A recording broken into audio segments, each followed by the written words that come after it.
was 2 days before I was at WrestleCade. I was talking about a wrestler, and I was talking about how, man, if it wasn't for guys like that, you know, it wouldn't be guys like, myself. Okay. I couldn't have gotten over the way I did, if it wasn't for certain guys out there playing certain roles.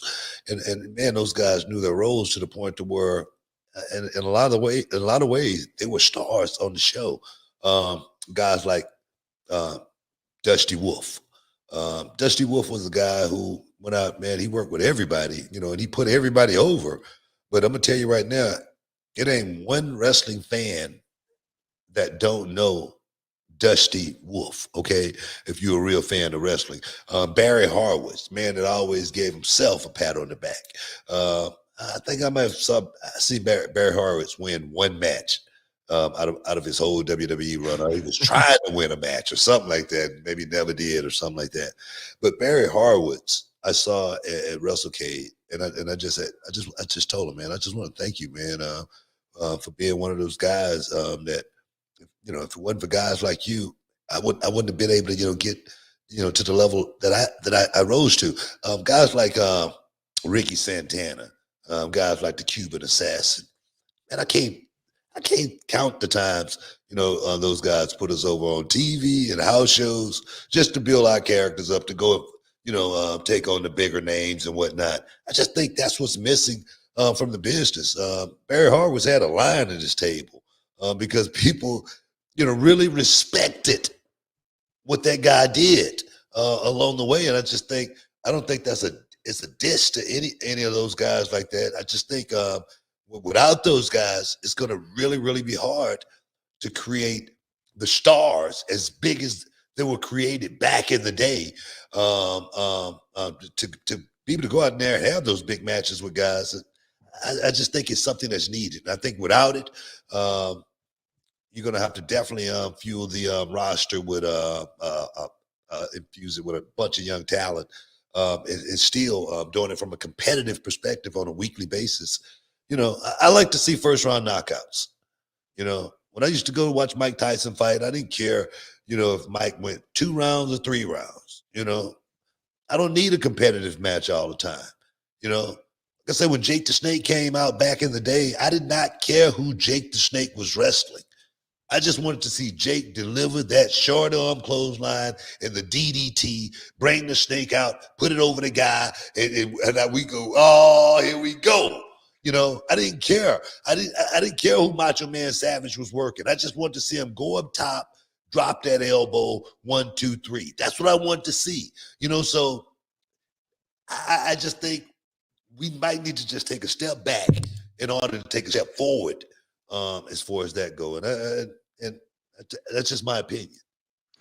And you know what? If you go back and watch some of the Raw shows from the mid-'90s all the way up until the late '90s, and sometimes past that, there were a lot of guys who it's like, oh, wow, they just would bring this guy out to get beat by, freaking Perry Saturn, right? Perry Saturn would go out and just smoke somebody in 30 seconds, a minute, right? And then cut a promo about Moppy right afterward, right? I mean, that was the thing. And then Perry Saturn, you're like, man, this guy's pretty good. He might be a little crazy, but he's pretty damn good. Instead of showing you Perry Saturn versus Dean Malenko 5 weeks in a row. You know what I mean? Yeah, and the thing is, and it's a disservice to the boys because it's like, well, now they got to come up with all these different kind of matches, wrestling the same guy. Yeah, I mean, or girl. I look at it, just say for instance, Booker T and Benoit best of 7. That was a series of matches that was on television over, 7 weeks, 8 weeks. You know what I mean? It's something that was highly anticipated from the fans that were watching it because they knew that was the only one match that they were going to see like that on the card. Right. The rest of the matches were going to be pretty much different. I think that's what made it so intriguing. So I think, being able to find that is something that we are definitely, I think it's something that we definitely need to think about trying to do. And it's how a lot of the guys cut their teeth at first, right? Like I remember even in our company, Will All Day, when he first came in, he was doing the JOB for everybody, right? Yeah. I mean, doing the JOB for the top guys and, laying down and looking up at the lights. That was his role. Jeff Hardy, I just watched him with Steve Austin. Jeff Hardy had his first match in WWE when he was 16 years old. And you think he won any match, any matches? Do you think anything lasted longer than 2 minutes? He went out there to just do the job and enhance the guy that he was in the ring with. Jeff Hardy became a 3-time world champion. But you know what? He didn't start off that way. And I don't think there's anything wrong with, you have so many NXT talent under contract, people we never even heard of, right? What's wrong with using them? Give them some television experience, give them in front of a big crowd, but let them do the job for Roman. Let them do the job for Big E. Let Happy Corbin get a couple wins. Hey, right? Hey, what I used to love more than anything is the guy that was coming to the company and he would package on and whatnot. And then every time that guy would show up, the first match would be somebody that he was just going to go out there and run through. There wasn't going to be any, thing competitive about it. And I really think, I don't know, where that, I don't know where that concept, really, really got set, in stone where we had to do it like that. But I really think, Barry Harwoods of the world, the Dusty Wolfs of the world, Cubans, Ricky Santanas of the world, those guys were very, very instrumental in so many, not just myself, so many guys getting over in this business and becoming top flight superstars. Really, so many, to the point to where my brother, got inducted into the Hall of Fame. The two guys in the audience that I think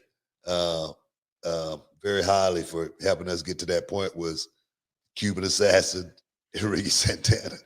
I said, I just want to thank you guys, man. They was like, man, I sure thank you guys for, acknowledging us, because they didn't get a Hall of Fame ring.